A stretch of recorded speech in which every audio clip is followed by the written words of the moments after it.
Professora Valdiana Gomes, mais uma videoaula para vocês, e a gente vem nessa videoaula com aula de gramática, tá certo? Nesta semana, a gente faz a nossa acolhida com a coletânea de 3 textos. A vida vai dar certo para mim, são reflexões baseadas na fé. Então, a gente tem essa semana essa proposta para vocês, tá certo? E antes de irmos para a indicação da nossa agenda, vamos lá, um dos textos escolhidos para a nossa semana, que é: eu sinto e exprimo o poder de Deus da confiança que eu tenho direito a restaurar minha própria confiança. Você não tem que saber com certeza que está fazendo a coisa certa. Tudo o que você precisa saber é que está fazendo o que sente e que é certo para você, e por isso é importante confiar em Deus. Você não tem que saber que está fazendo as coisas da forma certa. Tudo o que precisa saber é que está fazendo o melhor que pode, em harmonia e consciência com Deus. Confie no que sente, confie no Senhor. Faça. Você não tem que saber como fazer as coisas perfeitamente na primeira vez. Tudo que precisa saber é que existe um propósito e que suas ações são dignas e honestas. E que se você está fazendo o melhor, com certeza Deus estará do seu lado. Firme e forte. Confie no que sente, confie no que faz, tenha atitude, tenha pensamento positivo, confie em Deus. Então, essa é a reflexão da nossa coletânea de 3 textos para esta semana. Em seguida, após a nossa acolhida, aí sim vamos para a indicação da nossa aula.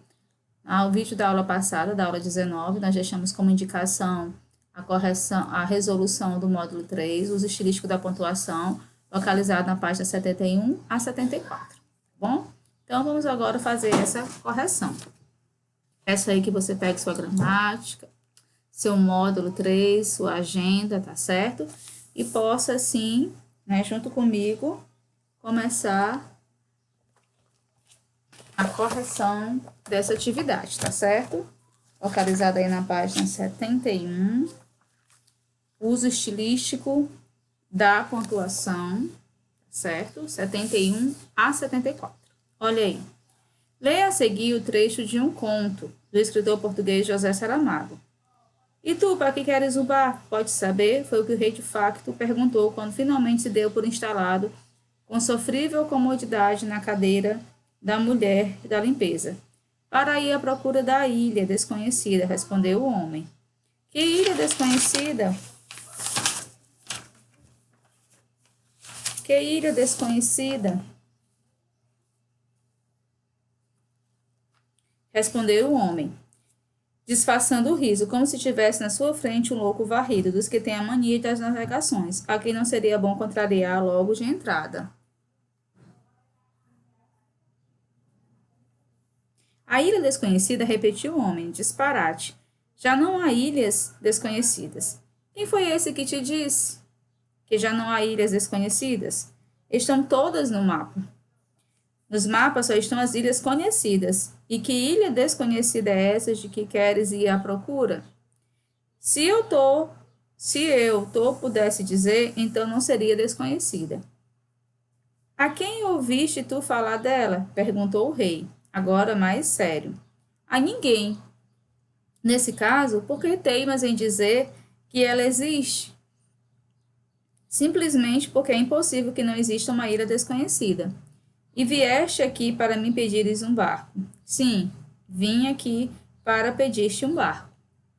Vou dar-te um barco, mas a tripulação terás de arranjá-la tu. Os meus marinheiros são-me preciosos para as ilhas conhecidas. José Saramago, O Conto da Ilha Desconhecida, São Paulo, Companhia das Letras, 1998, página 16 a 20. Então, a gente traz aí um estudo da língua, né? Bem no início desse texto, você viu aí que aparece no início desse conto, né? A palavra facto, né? Com os alunos com o C. É porque, de acordo com o acordo ortográfico realizado em 1990, né, nos países em que se fala a língua portuguesa, são aceitas as grafias facto, né? Ao fato. Né? Na verdade, é fato, mas aqui aceito, é correto escrever lá facto, tá bom? Então, que sinal é representado nesse texto, né? Que situação é representada nesse texto, nesse trecho? Um diálogo entre um marinheiro e um rei. Acho que ficou claro para você, você deve ter lido aí, acompanhado, né? Que sinal de pontuação predomina nele? Há um sinal de pontuação aí no oitavo ano predominante. Qual é? A vírgula. Né? Em sua opinião, a forma como o autor pontuou o texto é comum, ou seja, ela ocorre em diversos textos que lemos? Comente. Né? Não em nossos textos. Costumamos usar outros sinais de pontuação, como o ponto de exclamação e de interrogação e paragrafação, certo? Mas aí, pessoal, vocês vão adentrar o estudo do próprio autor. Quem conhece José Saramago, né, assim, quem estuda literatura, sabe que ele tem uma maneira especial de pontuar os seus textos, né? Assim, uma irreverência em relação a isso, tá bom? Qual foi a primeira reação do rei ao ouvir o pedido do homem? O rei tratou o homem com descaso, pois acreditava que o pedido era absurdo. Para conseguir o barco, o homem discutiu com o rei. Quais argumentos cada um utilizou nessa discussão? Então é importante, né, que você tenha conseguido perceber aí no trecho desse conto os pontos preponderantes para sinalizar sua compreensão e interpretação da leitura. Então o rei argumentou que não é possível existir ainda uma ilha desconhecida, pois todas já estão nos mapas. Em contraponto, o homem usou o argumento de que nos mapas só constam as ilhas conhecidas. Né? Então, ele usou um contra-argumento, tá bom? Olha aí. Agora leia uma adaptação do trecho da página anterior, estruturada em forma diferente. Então, a gente percebe que a leitura, né, ela tem essa capacidade, de acordo com a pontuação. E tu, para que queres um barco? Pode-se saber? Foi o que o rei de fato perguntou quando finalmente se deu por instalado, com sofrível comodidade na cadeira da mulher da limpeza. Para ir à procura da ilha desconhecida, respondeu o homem. Que ilha desconhecida? Perguntou o rei, disfarçando o riso. Como se tivesse na sua frente um louco varrido. Dos que têm a mania das navegações e que não seria bom contrariar logo de entrada. A ilha desconhecida, repetiu o homem. Disparate, já não há ilhas desconhecidas. Quem foi que te disse, rei, que já não há ilhas desconhecidas? Estão todas no mapa. Nos mapas só estão as ilhas conhecidas. E que ilha desconhecida é esta que queres ir à procura? Se eu pudesse dizer, então não seria desconhecida. A quem ouviste tu falar dela? Perguntou o rei, agora mais sério. A ninguém. Nesse caso, por que temas em dizer que ela existe? Simplesmente porque é impossível que não exista uma ilha desconhecida. E vieste aqui para me pedires um barco? Sim, vim aqui para pedir-te um barco. Vou dar-te um barco, mas a tripulação terás de arranjá-la tu. Os meus marinheiros são-me preciosos para as ilhas conhecidas. Como foi a leitura da segunda versão do conto? Mais fácil ou mais difícil que a leitura da versão original? Então aí você vai ficar a seu critério, tá certo? Mas perceba que os parágrafos melhor organizados, né? A sequência dada ela é muito mais perto do que a gente usa. E quanto mais perto do que a gente usa, fica melhor seu reconhecimento para tratar, né, das atividades. Os textos apresentam o mesmo conteúdo, mas são estruturados de forma diferente. Quais são as diferenças entre os dois? Então, a gente vê claramente que a pontuação e a paragrafação. A maneira como os dois textos eles estão organizados, a maneira como os dois textos estão estruturados, eles vão interferir decisivamente para o nosso entendimento em relação à leitura. Então, o primeiro texto, a primeira leitura, ela fica um tanto mais complexa. Já no segundo texto, a ordem que os parágrafos aparecem, né, nos dá essa possibilidade. Então, o que a gente conclui assim, oitavo ano? Que há formas diferentes de pontuar um texto, certo? E o escritor deverá escolher qual é o mais conveniente. Né? Então, vai existir a pontuação ela vai ter uma função comunicativa, essa função comunicativa ela vai atuar precisamente, pontualmente dentro do texto. Alguns autores fazem uso individual diferenciado dos sinais de pontuação. Trata-se de um uso estilístico dos inúmeros recursos que a língua oferece para a comunicação por meio do texto escrito. Então, aqui ele faz a menção, pessoal, usos estilísticos, né? Quer dizer, são recursos são utilizações que a língua traz, que a língua apresenta para a comunicação. Essa comunicação estilística, que tem a ver com a forma, com a ordem que as palavras e que a pontuação acontece, vai se dar por meio do texto escrito. Aí vamos ver aí.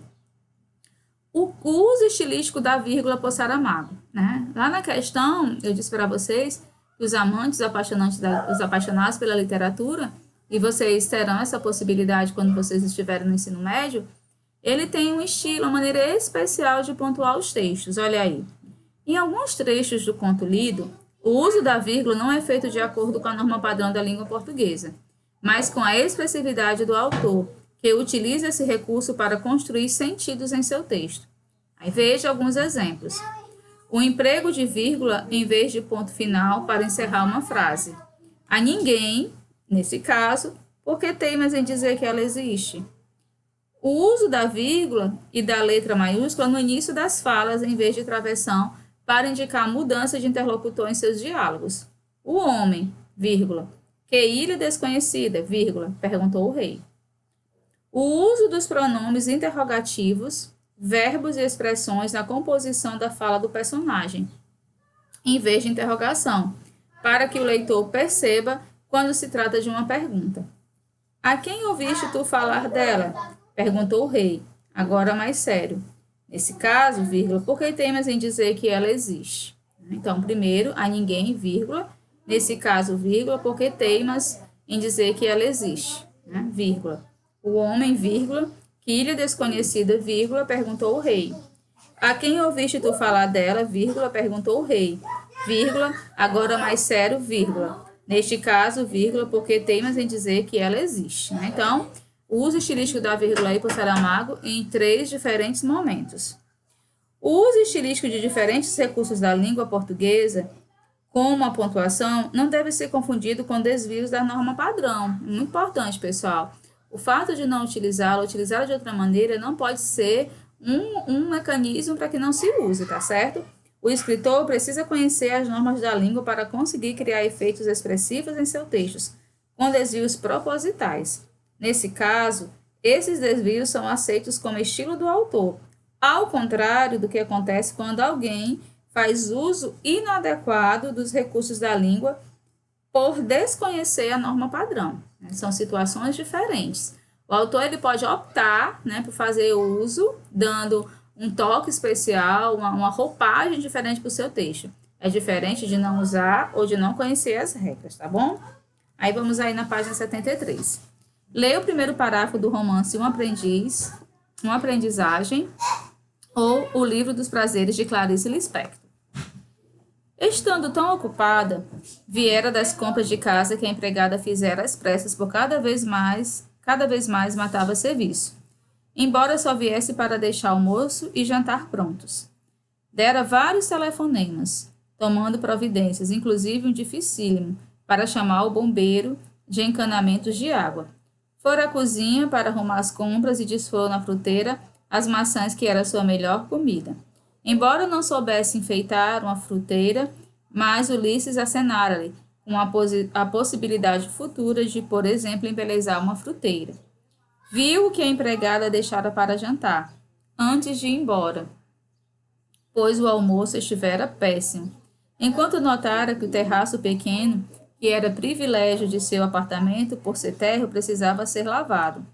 Receberam um telefonema convidando-a para um coquetel.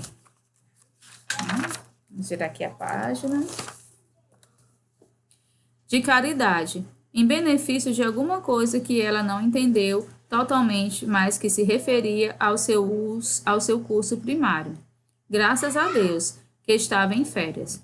Fora ao guarda-roupa, escolheram que vestido usaria para se tornar extremamente atraente para o encontro com Ulisses, que já lhe disseram que ela não tinha bom gosto para se vestir. Lembrou-se de que, sendo sábado, ele teria mais tempo, porque não dava nesse dia as aulas de férias na universidade. Pensou no que ele estava se transformando para ela, no que ele parecia querer que ela soubesse. Supôs que ele queria ensinar-lhe a viver sem dor apenas. Ele dissera uma vez que queria que ela, ao lhe perguntar o seu nome, não respondesse Lore, mas que pudesse responder: meu nome é eu. Pois teu nome, dissera ele, é um eu. Perguntou-se se o vestido branco e preto serviria. Uma aprendizagem, Clarice Lispector, ou Livro dos Prazeres, Rio de Janeiro, Rocco, 1998, página 13. A. Observe que o romance é iniciado com o emprego de uma vírgula. Em sua opinião, o que isso pode significar? Por quê? Tá lá, ó. Vírgula. Estando tão ocupada, vírgula, viera das compras de casa que a empregada fizera às pressas, porque cada vez mais matava serviço, vírgula. Embora só viesse para deixar almoço e jantar prontos. Dera vários telefonemas tomando providências, inclusive um dificílimo para chamar o bombeiro de encanamentos de água, vírgula, fora à cozinha para arrumar as compras e dispor na fruteira as maçãs, que era a sua melhor comida, né? Aí tem outra vírgula. Então, por quê? Ele dá aí, confere ao leitor a ideia de que se trata de um texto já iniciado, sobre o qual apenas o narrador tem conhecimento, cujo começo não é essencial para a compreensão dos sentidos, pois o narrador não se importou em suprimi-lo, né, pessoal? Então, veja aí, ó. Ele quis, né, logo para você entender, dar a ideia de que se trata um texto que ele não é iniciado assim, ele já tem um começo anteriormente, né? Então, aí ele está só fazendo uma análise, uma compreensão dos sentidos, né, do que ele não fez questão em omitir, tá certo? Aí, releia o parágrafo e indique qual foi o único sinal de pontuação empregado. O que isso confere ao texto, né? Então, durante todo o texto, a gente percebeu, até nessa minha leitura, né, retomando a leitura anterior, de que apenas um sinal de pontuação é feito, no caso aí, a vírgula. Isso confere mais expressividade ao texto e torna a leitura mais dinâmica, não é verdade? Nesse romance, Lispector rompeu com algumas regras de pontuação. No entanto, a maneira de usar as aspas não sofreu alteração. Qual é a função das aspas empregadas nesse parágrafo? As aspas desse parágrafo, elas serviram para indicar as falas da personagem. Olha aí. Aí só para comentar, né, para efeito de curiosidade para vocês, quando a gente volta lá para o item B, que ele diz assim, né? Qual foi o único sinal de pontuação empregado? O que isso confere ao texto, né? A sua percepção em relação ao que o texto significa, você já vai perceber que é o que? Expressividade. É como se ela quisesse, de alguma forma, chamar a atenção mais do que com os próprios encaminhamentos dados pelo texto, tá certo, oitavo ano? Então, você precisa... Ah, tipo, não é muito complicada. Não, é atenção, é análise textual, né?